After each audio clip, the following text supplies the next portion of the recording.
In the last episode, we discussed whether or not Moses was the author of the Pentateuch.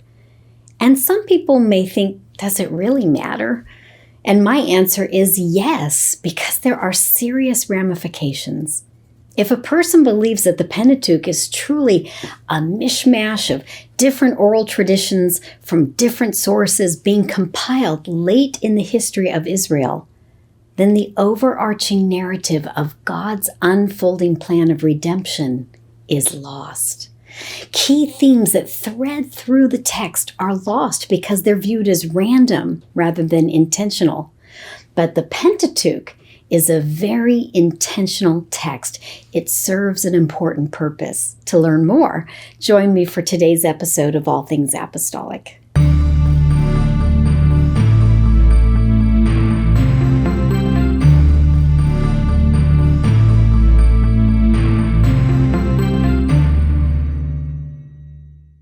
For much of the history of both Judaism and Christianity, the Pentateuch was understood to be the unified work of a single inspired writer, Moses. In the last episode, I shared some evidence for why we can defend Mosaic authorship, and I only covered a small number of arguments. So today, I just want to squeeze in one more quick argument that I didn't cover in the previous episode that I think is fascinating. Remember that after the unified kingdom of Israel split, there was the northern kingdom of Israel and then the southern kingdom of Judah. The Pentateuch that we have was passed down by people in the southern kingdom of Judah. After the Assyrian captivity of the northern kingdom of Israel, certain people of the nations of Israel stayed behind and they intermarried with the Assyrians, thus producing the Samaritans. The Samaritans had their own temple, they had their own system of worship. Interestingly, the Samaritans also had their own version of the Pentateuch. It wasn't until around the 16th century during the Protestant Reformation that Western Europe became aware of the existence of the Samaritan Pentateuch, which the Samaritans had been reading in their own language and textual tradition for centuries. Scholars were able to secure copies of the Samaritan Pentateuch manuscripts and study them. And guess what? When the Masoretic Pentateuch that we're familiar with was compared with the Samaritan Pentateuch, they were almost identical in content. This means that the original Pentateuch had to be dated before the nation of Israel split into two different kingdoms. And of course, that undermines the documentary hypothesis, which relied on the Pentateuch being compiled much later in time. But some scholars went so far as to make up an intricate story that the Samaritans somehow maintained contact with the southern kingdom even after the split and kept updating their version to match. Now, this is a very difficult argument to believe because the two kingdoms were not on friendly terms.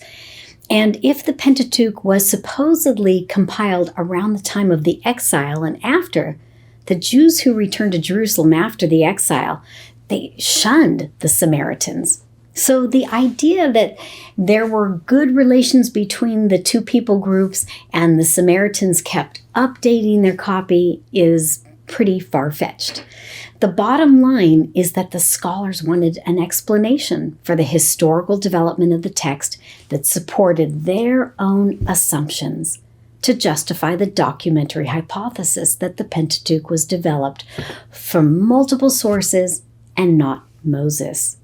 Now, I'm not suggesting that these scholars were purposely lying, but I am suggesting that they were so blinded by their belief in the hypothesis that they created hard-to-believe explanations to make the evidence appear to fit with their hypothesis, when in reality, the physical manuscript evidence points to the truth about Mosaic authorship that had been the Jewish and Christian belief all along.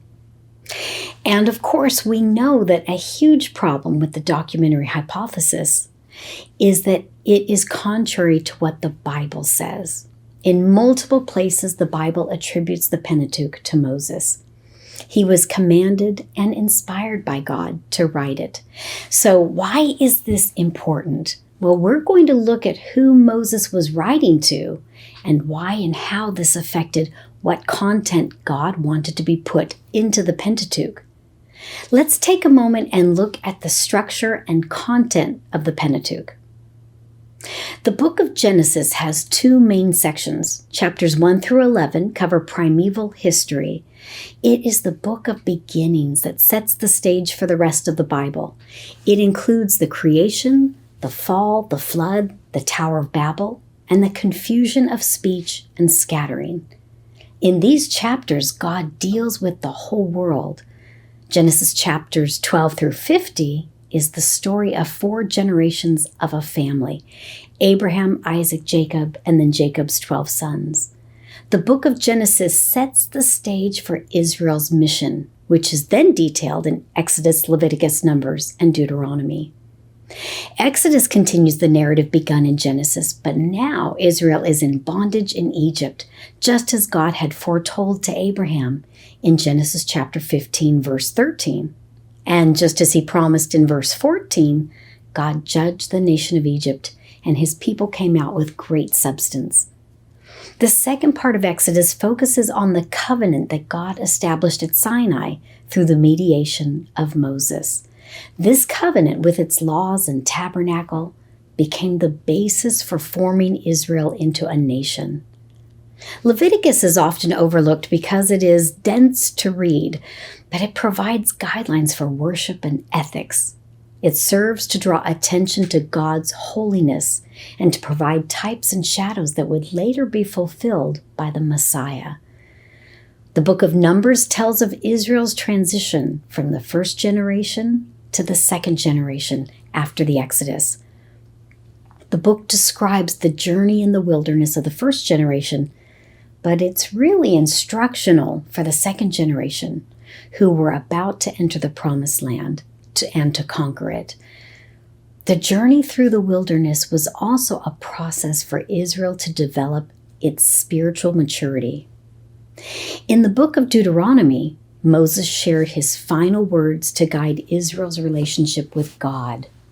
In his message, Moses emphasized how love is central in one's relationship with God. He detailed the perils of sin and the promise of grace, and he affirmed God's supremacy over everyone and everything.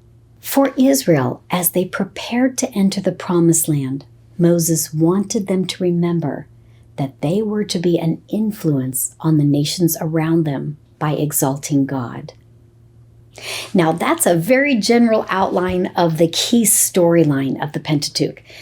It's interesting to step back and think about why the book is structured and framed the way it is.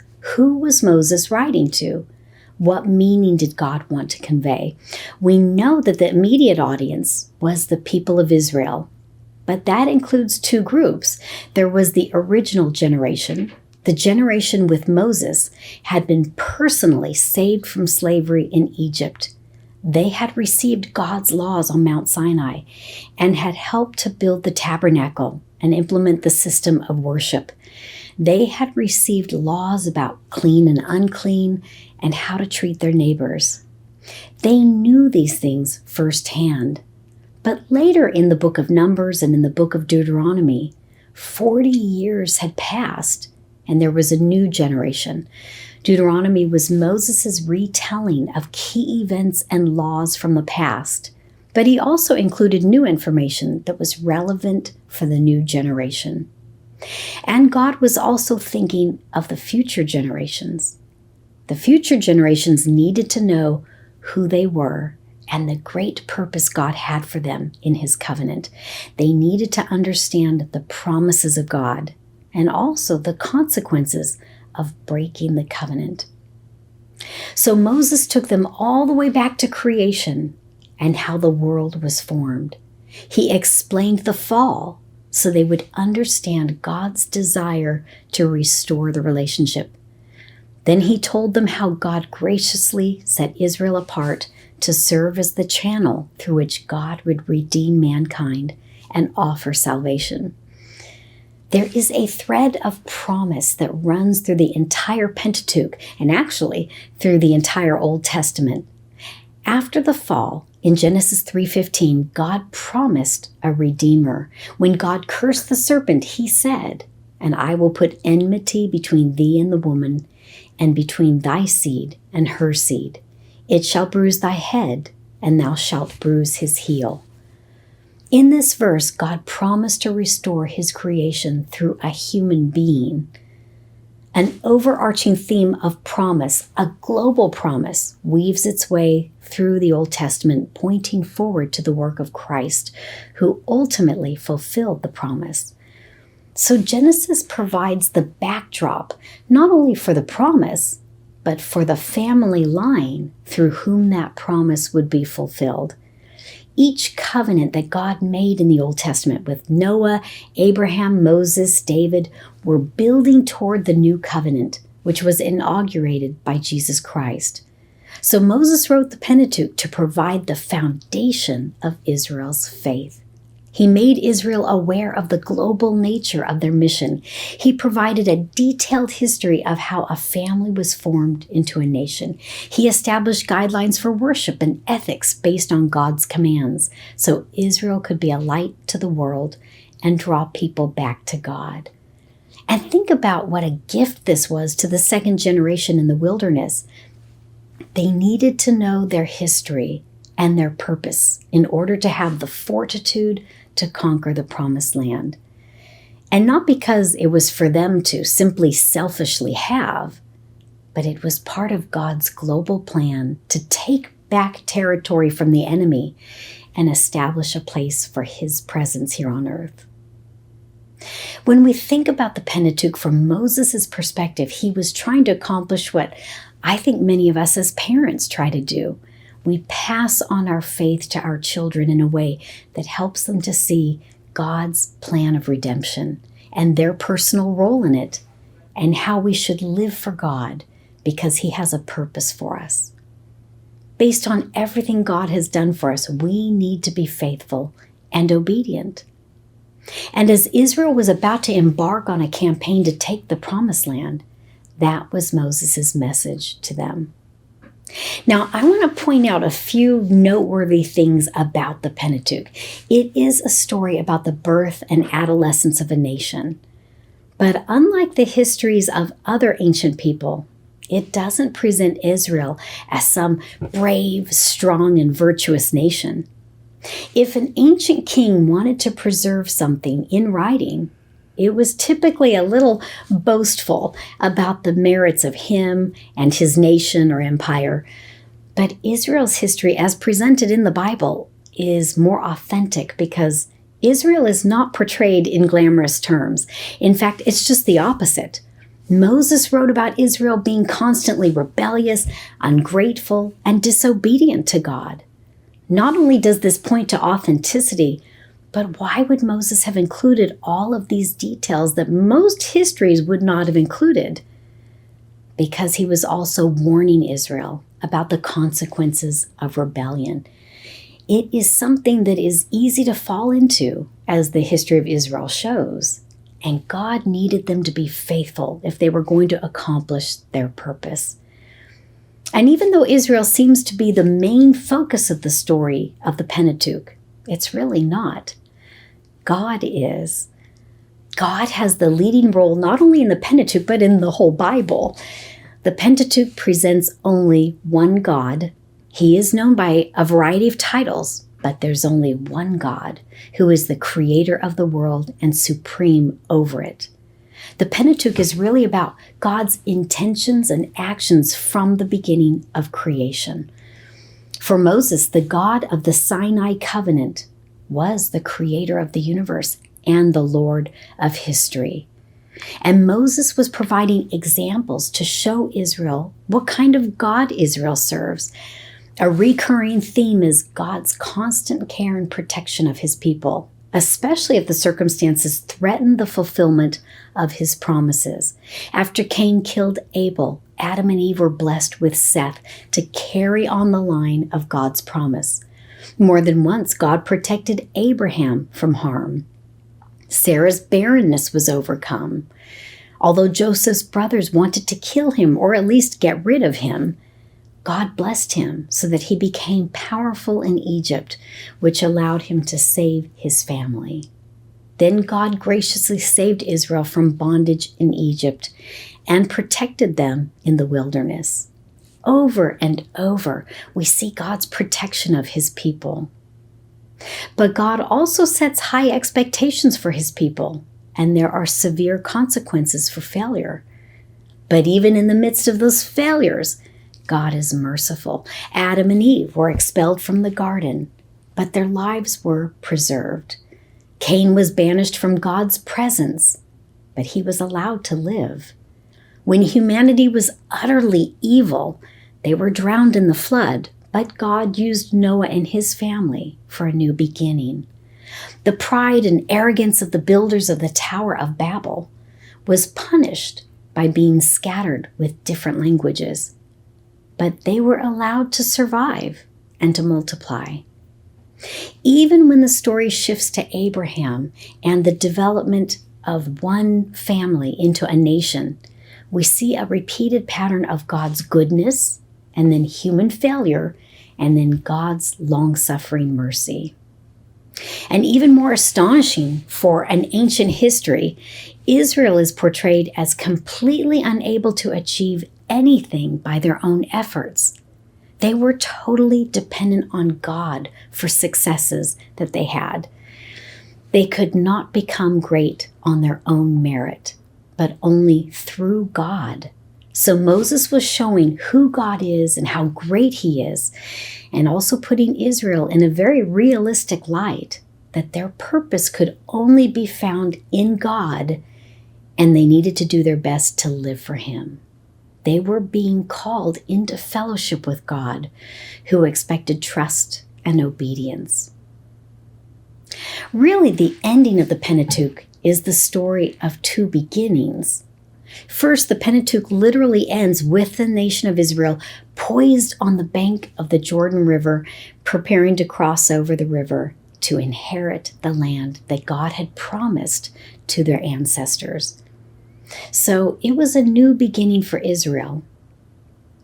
Near the end of Deuteronomy in chapter 31, verses 26 to 27, Moses wrote this: "Take this book of the law and put it in the side of the ark of the covenant of the Lord your God, that it may be there for a witness against thee. For I know thy rebellion and thy stiff neck. Behold, while I am yet alive with you this day, ye have been rebellious against the Lord, and how much more after my death?" Moses wanted the Pentateuch preserved because he didn't want Israel or the future generations to forget. This new beginning was connected to a long history that needed to be preserved and remembered. And frankly, Moses had a pessimistic view about their ability to be obedient. This is as important for us today as it was for the original audience, because in the end, we are all sinners. And recognizing that we are sinners, people who often rebel against God and his word, that's the beginning of the gospel. Because we don't have to despair. There is hope. And this is another way in which the ending of the Pentateuch is really a new beginning. In the Pentateuch, we find a global story that explains the fallen condition of humans and the hope for salvation. It is the beginning of the gospel story.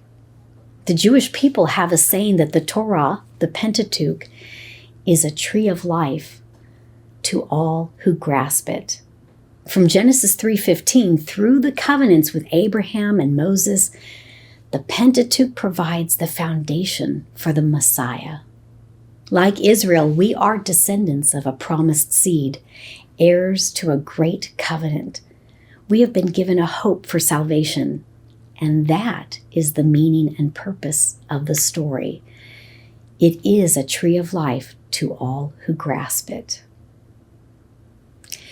Thank you for joining me for today's episode of All Things Apostolic. And until next time, take care and God bless.